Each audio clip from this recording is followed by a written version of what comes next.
Hey there, welcome back to my channel. I am Meg the Minimalist. This video is going to be coming out right before Christmas to kind of help you with Christmas decor and kind of what to keep and what to toss related to Christmas decorations. Really quick, if you are interested in minimalism, minimalists, or just living simply, you should definitely subscribe to this channel. Go smash the little subscribe button down below. All right, let's talk about this. How about I'll give you a little background story. I lived in a 300 and something square foot RV for the last year or two, and I just bought a, to me, huge historic house. And this is our first Christmas here. This is the first time that I'm like decorating a house for Christmas, like with kids and doing the whole thing. So I thought it would be very insightful to show you my Christmas decorations and what we have going on, and then we can talk about how it is sort of minimalist and achieves that simplicity, and then what to keep, what to toss, and just some advice around that. So let's go. Bing! Let's start off with the tree. Da, da, da, da, da. This is our Christmas tree. I actually bought it in October because I had to do a Christmas photo shoot earlier in the year. So don't kill me, it's fake. It's a fake tree and it came pre-lit. But that's another way that you kind of keep things minimally. So you have the tree, comes with its own little stand, comes with the lights, it's kind of all inclusive. And then we just put some of our own little ornaments.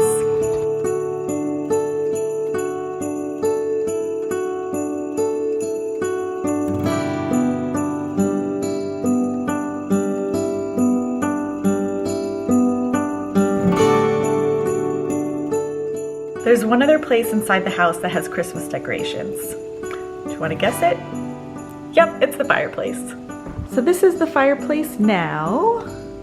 Don't pay attention to my kid's shoes or the random Nerf bullet, but this is our wood burning fireplace. It is 100 years old, like the house. There's some wood, and we put 4 little stockings for the 4 of us. We put an extra one because we're getting a dog this Christmas. Dun, da, da, da. I have a little garland there on the top that I got on Amazon, and then I have a little snow globe that somebody gifted me.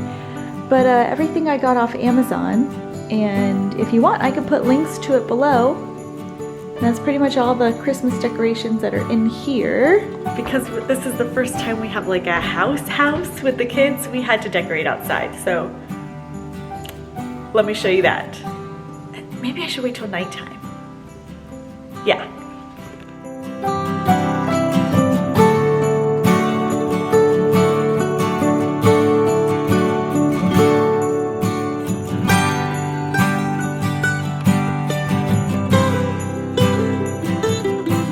That's it. That is our minimalist Christmas or holiday decor. If you are interested how we decorated for Halloween, we did do a little bit of decorations for Halloween. I'll put that link to that video below in the comments. So let's talk about what to keep and what to toss. Now that we've talked about the minimalist decorations, here's a really helpful tip that I've used while thinking about storage and after the holidays. So I have one big Rubbermaid plastic bin, and that's where all of my decorations go when I'm done with them. So if they don't fit into that bin, tree, ornaments, wreath, stockings, garland, lights, all of that, if it doesn't fit into the bin, it just doesn't make it into the bin, and that means something has to go. And that's how I try to keep the storage to a minimum. So I think a lot of people love to like decorate and add to the Christmas collection every single year. But it's not always timeless things. It's not always things that are easy to store. And you have to think about that, because how long are you gonna have Christmas decorations up? 4 weeks out of the year, 5 weeks out of the year, 6 weeks if you're early. So 6 weeks out of the 52 weeks, you're gonna have it out, but the other majority, you're gonna have it stored. So that's really something to consider. You don't wanna clutter up your space. Another thing I wanted to mention is that when it does come around for the holiday season, you know exactly what you have, and you know that it's not gonna be overwhelming to start decorating. I I understand that if you have bins and bins and bins, you're like, oh my gosh, I got to set aside a whole afternoon, or I got to set aside a whole weekend to get all the Christmas stuff out and then start decorating. Like, it's almost like a job in itself. So if you keep it all into one bin, it's almost like you can't wait to get the holidays started, because you just take the bin out and hang up your stuff and you're good to go. And the kids can also help you because they know exactly where everything was last year. It's not overwhelming. You can make it into a fun experience, and that's kind of what minimalism is all about. You don't want it to overwhelm you. You want to live a very purposeful, intentional life. Not so simple that you don't enjoy it, but simple enough that it works for you in your space. Something that I do a lot is I make TikToks about minimalism or my house and show people around, and people are like, some people are very supportive and some people are like, oh my gosh, I could never live like that. Or I can't believe your kids live like that, or that makes me so sad. But honestly, minimalism looks different for everybody. If I was an art collector, I would probably have minimal everything but art all over the walls. Maybe you're super into shoes and you have like a very minimalist wardrobe, minimalist house, but you have a whole room dedicated to shoes. You know, minimalism looks different for everybody, and that journey is going to look different for everybody and where you are on that journey. So definitely don't judge others. I don't judge you. Whatever you're going to show me or talk about in your journey, I totally support you. If it's not for you, it's not for you. But if it is, let's talk. It's like my favorite thing. All right, this is my advice on what to toss, okay? Old candles. You're not gonna wanna relight a candle that's like almost gone. Use it all or just toss it. Ribbons or wreaths that are like almost dead. That tinsel.